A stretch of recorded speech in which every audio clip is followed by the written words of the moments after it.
오늘 은혜 받고 성취될 하나님의 말씀은 출애굽기 20장 7절 말씀입니다. 출애굽기 20장 7절 말씀. 너는 내 하나님 여호와의 이름을 망령되게 부르지 말라. 여호와는 그의 이름을 망령되게 부르는 자를 죄 없다 하지 아니하리라. 아멘. 십계명의 3계명이라는 제목으로 말씀을 증거하기로 합니다. 자, 십계명의 2계명은 나를 위해 만든 우상, 너를 위하여 만든 우상을 만들지 말며 그것들을 만들지 말고 절하지 말고 그리고 섬기지 말라, 우상 숭배하지 말라, 그렇게 말씀을 했습니다. 그러면서 나를 사랑하고 내 계명을 지키는 자는 천대까지 은혜를 베푸신다. 하나님을 향한 오직의 사랑, 남녀 간의 애정처럼 두 사람 사이에 그 누구도 끼어들지 못하도록 두 마음을 품지 말라. 천대까지 이어지는 복음의 은혜. 에베소 2장 7절에 보니까 오는 여러 세대에 나타내게 하신다라는 말씀입니다. 자, 오늘 10계명의 3계명은 여호와의 이름을 망령되게 부르지 말라라는 말씀입니다. 여기서 망령되게라는 의미는 헛되이 부르지 말라, 쓸데없이 부르지 말라, 그리고 함부로 부르지 말라. 미국 사람들이 이렇게 영어로 욕할 때 보면 주로 하나님하고 연결된 욕이죠. 그래서 여호와의 성호를 경외하라 라는 의미가 그 안에 있습니다. 자, 그러면 첫 번째로 다른 신들 뒤에 있는 여호와의 이름입니다. 분명한 것은 십계명은 하나하나 각기 분리되어 있지만 연결되어 있습니다. 오늘 3계명 이전에 1계명, 2계명 후에 주어진 3계명입니다. 연결되어 있고 1계명, 2계명이 전제되어 있는 여호와의 이름의 의미가 있다는 사실입니다. 그래서 나 외에 다른 신을 내게 두지 말라라고 하신 그 1계명의 말씀의 의미가 뭡니까? 여호와보다 앞서 있는 다른 신. 로마서 16장 18절에 보니까 자기의 배를 신으로 섬기고 있다.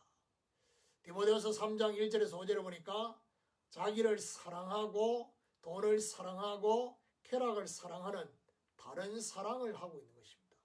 그래서 앞서 있는 다른 신을 두고 여호와의 이름을 부르지 말라는 것입니다.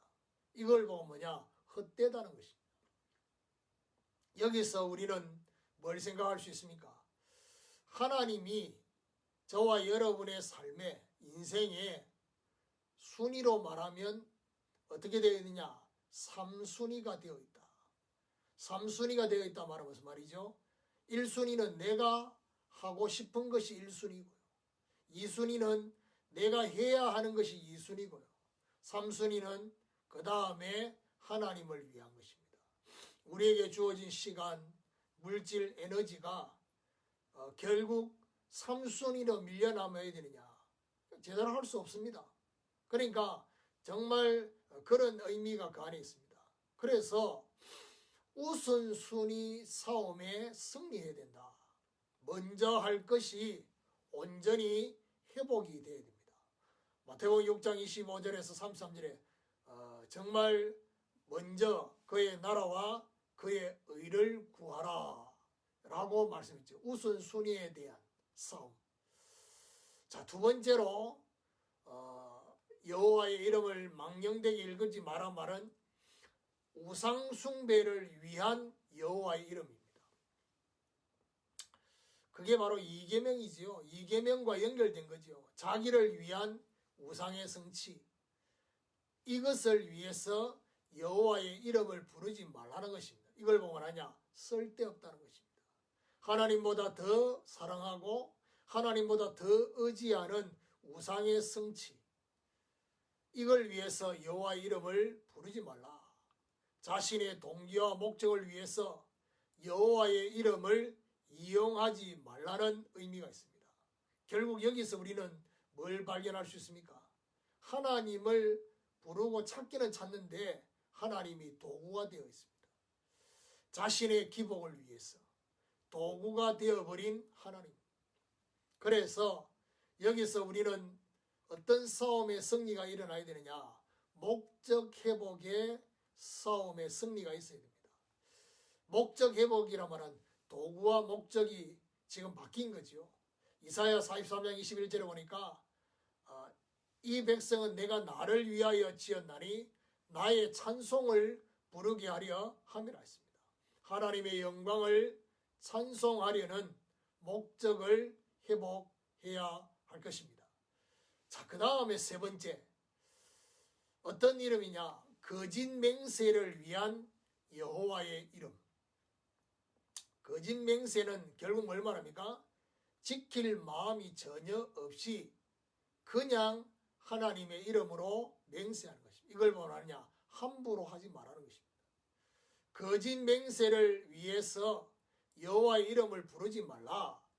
레위기 19장 12절에 보니까 결국 이것이 하나님의 이름을 욕되게 한다는 것입니다. 왜 거짓 맹세를 하겠습니까? 자신의 잘못을 덮기 위해서 여호와의 이름을 사용하지 말라는 것입니다. 결국 여기서 하나님은 어떻게 됐습니까?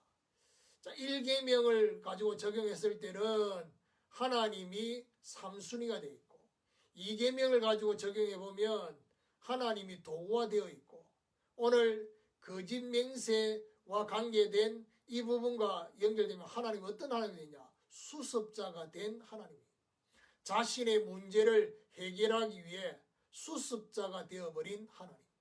문제는 내가 만들고 하나님이 그걸 수습해야 되는 하나님으로. 그래서 어떤 싸움을 하고 여기에 승리해야 되느냐? 본론 회복 싸움에 승리해야 된다. 하나님이 원하시는 본론의 삶을 회복하기 위해서. 사도행 1장 6절에 8절에 보니까 이스라엘 나라가 언제 회복되겠습니까? 너희 알 바 아니요 오직 성령이 너희에게 임하시면 너희가 권능을 받고 예루살렘과 온 유대와 사마리아 땅끝까지 이르러 내 증인이 되리라 했습니다. 결론입니다. 10계명의 3계명을 적용해 보면요. 여호와의 이름을 제대로 알고 그 이름에 합당한 영광을 돌려야 될 것이다. 여호와의 이름을 위한 기도응답.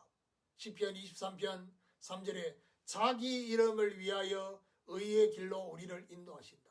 결국 하나님이 저와 여러분이 의의 길로 어떻게 인도하시느냐? 자기 이름을 위하여. 여호와의 명예가 걸린 회복입니다. 예레미야 33장 1절에 9절에 보니까 일을 행하는 여호와, 그것을 지어 성취하는 여호와, 그 이름이 하나님의 명예가 걸린 회복. 성을 치료하며 세계 열방 앞에 기쁜 이름이여 찬송과 영광이 되도록. 그리고 여호와의 이름을 위한 도전을 해야 됩니다. 사무엘상 17장에 다윗이 골리앗 앞에 나갈 때 너는 칼과 창과 단창으로 나오지만은 나는 네가 모여가는 만군의 여호와의 이름으로 나아간다 했습니다. 그래서 헛된 것, 쓸데없는 것, 함부로 하나님의 이름을 부르는 여기에 참된 의미, 참된 이유, 참된 가치를 담아야 할 것입니다.